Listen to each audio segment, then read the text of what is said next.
Olá, pessoal.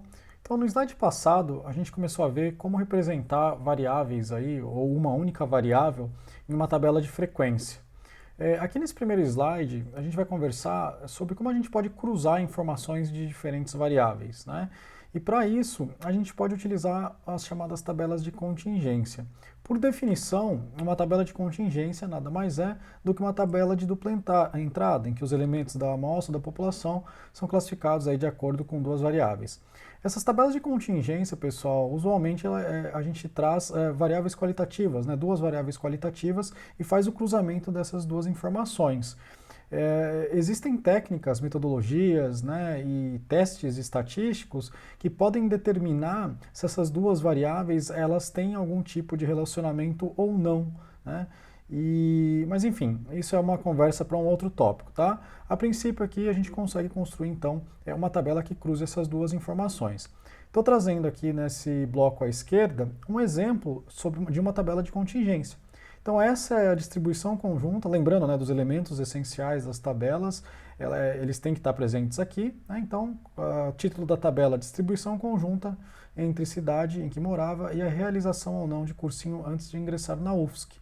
Então, eu vou ter nas minhas linhas aqui as respostas referentes se a pessoa fez cursinho ou não, e nas minhas colunas eu vou ter a cidade que essa pessoa morava antes do ingresso na UFSC. Tá? Então, tem os elementos essenciais, né, com uma particularidade é que a gente vai ter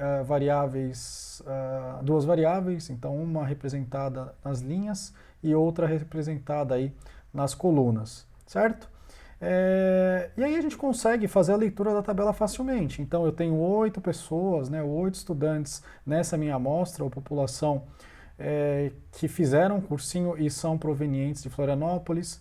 Eu tenho 11 pessoas que não fizeram cursinho e também são provenientes de Florianópolis.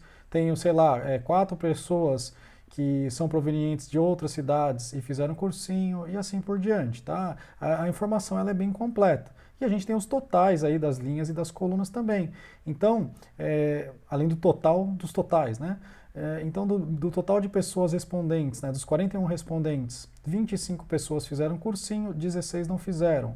Dos 41 respondentes, 19 pessoas são de Florianópolis, 8 da Grande Florianópolis e 14 de outras cidades. Tá? Além disso, isso que está aqui dentro da tabela é a frequência absoluta, né, que a gente viu anteriormente. A gente poderia também trazer a frequência relativa aqui, tá? Então, colocando ou como a frequência relativa de fato, ou então em termos percentuais. A gente consegue construir facilmente essa tabela no R também, tem algumas linhas de comando aqui, e a gente vai fazer isso ali no R agora, tá? Bom, então para a gente fazer isso no R, né, fazer esse exemplo no R, a gente consegue utilizar funções bem simples, tá? Para usar as funções, a primeira coisa seria fazer a leitura dos dados. Então eu estou chamando aqui um objeto chamado dados, né? Esse dados recebe esse read.table. O read.table, na verdade, é uma função que faz a leitura de arquivos em TXT. Né? Aí no primeiro argumento aqui dessa função, eu vou indicar para o R, entre aspas, o caminho onde o arquivo contendo, né, o conjunto de dados está. No meu caso, então, eu tenho essa pasta que eu vou destacar. No caso de vocês, coloca aí o caminho adequado. E o arquivo é esse count.txt, que está disponível no Moodle, tá? Segundo argumento dessa função, eu estou colocando header igual a true. O que isso significa? Significa que eu estou indicando para o R que as colunas, que a primeira linha, né, desse conjunto de dados é o rótulo de cada uma das colunas de interesse. Tá? Eu vou mostrar aqui para vocês como que está esse TXT. Então eu tenho minhas duas variáveis de interesse, se a pessoa fez cursinho ou não, né, sim ou não, e a cidade de onde ela é proveniente, Florianópolis, Grande Florianópolis e outros. Né? Então a minha primeira linha seriam os rótulos das colunas, por isso que eu usei o header igual a true, certo? Eu vou fazer a leitura dos dados aqui então. E aí, para construir a minha tabela de contingência, eu simplesmente utilizo a função table, tudo bem? Então eu estou criando um objeto aqui chamando de tab, recebe table. O primeiro argumento é a minha primeira variável de interesse, o cursinho. O segundo argumento é a minha segunda variável de interesse, cidade. E depois eu estou pedindo ali para ele ler direto ou retornar, né, imprimir para a gente diretamente esse resultado. Então, Ctrl Enter. observa aí que o R aqui no output ele está soltando para a gente essa tabela de contingência já, né? Então, sei lá, por exemplo, 11 pessoas são de Florianópolis e não fizeram cursinho, 8 pessoas são de Florianópolis e fizeram cursinho para entrar na universidade.